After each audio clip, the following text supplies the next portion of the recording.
যারা শেখ হাসিনার রাজনীতি করেছে তাদের দুর্ভাগ্য, শেখ হাসিনা তাদেরকে এতিম করে রেখে শুধুমাত্র সে তার আত্মীয় স্বজন নিয়ে সে একাই পালিয়ে গিয়েছে। প্রত্যেকটা ফ্যাসিস্টকেই আইনের আওতায় আনা হবে।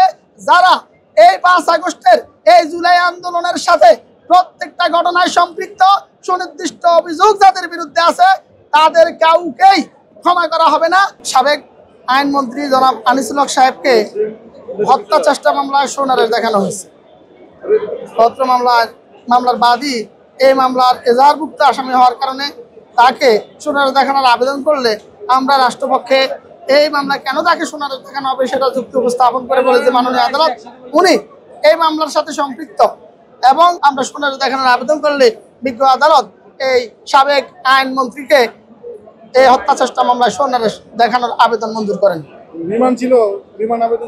অপর আরেকটি মামলা যেটা নিউ মার্কেট থানার 2 নং গেটের সামনে সংগঠিত হত্যা চেষ্টা মামলা, সেই হত্যা চেষ্টা মামলায় নিউ মার্কেট থানার অধীনের এই মামলায় সাবেক নীলফামারী 3 আসনের এমপি জনাব সাদ্দাম হোসেন পাবেন তাকে 7 দিনের রিমান্ড মামলার আয়ু প্রার্থনা করেন। অত্র মামলায় তার রিমান্ড বাতিলপূর্বক জামিনের প্রার্থনা করেন আসামি পক্ষের আইনজীবী।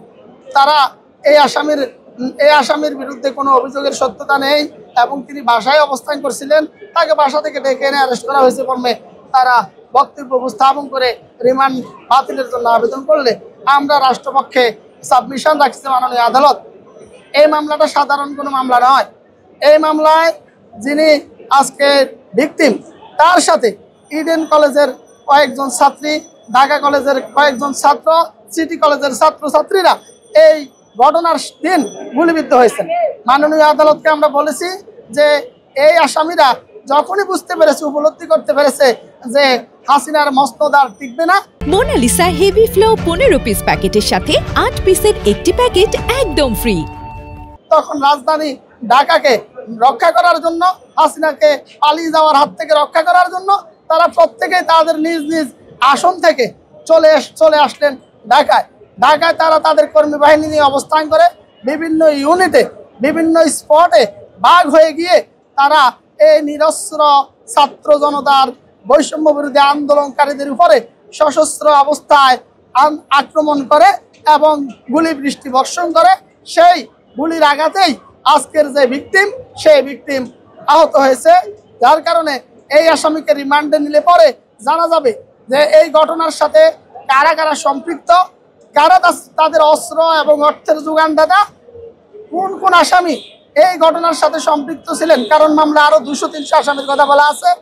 যে সমস্ত পলাতক আসামি আছে তাদেরকে গ্রেপ্তারের জন্য, তাদের নাম ঠিকানা উদ্ধারের জন্য এবং পলাতক আসামিদের শনাক্ত করার জন্য এই আসামিকে রিমান্ডে নেওয়ার যৌক্তিকতা উপস্থাপন করে আমরা বিজ্ঞ আদালতে আবেদন করলে বিজ্ঞ আদালত সন্তুষ্ট হয়ে এই আসামিকে 2 দিনের রিমান্ড মঞ্জুর করেন।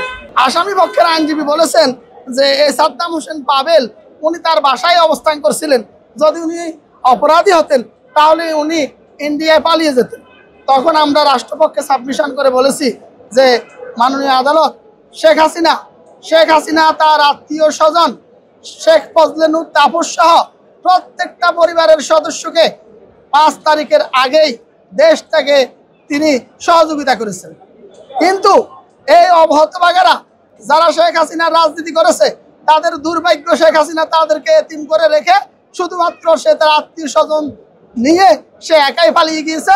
আর উনি যে বাসায় অবস্থান করছিলেন সেটার জবাবে আমরা বলেছি যে মাননীয় আদালত, উনি ওনার নিজ বাসায় আত্মগোপনে ছিলেন। আত্মগোপনে ব্যারিস্টার সুমন সাহেবও ছিলেন, তাকে সেখান থেকে ধরে আনা হয়েছে। এইভাবে প্রত্যেকটা ফ্যাসিস্টকেই আইনের আওতায় আনা হবে। যারা এই 5 আগস্টের এই জুলাই আন্দোলনের সাথে প্রত্যেকটা ঘটনায় সম্পৃক্ত, সুনির্দিষ্ট অভিযোগ যাদের বিরুদ্ধে আছে, তাদের কাউকেই ক্ষমা করা হবে না। তাদের প্রত্যেকেই এই আদালতের সুপর্দ করে তাদেরকে আমরা ন্যায় বিচারের নিমিত্তে আমরা তাদের বিচারের প্রার্থনা করেছি মাননীয় আদালতে।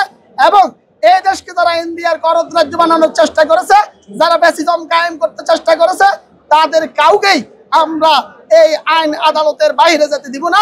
তাদের প্রত্যেকেরই বিচার করা হবে মর্মে আমরা আদালতে বক্তব্য রেখেছি।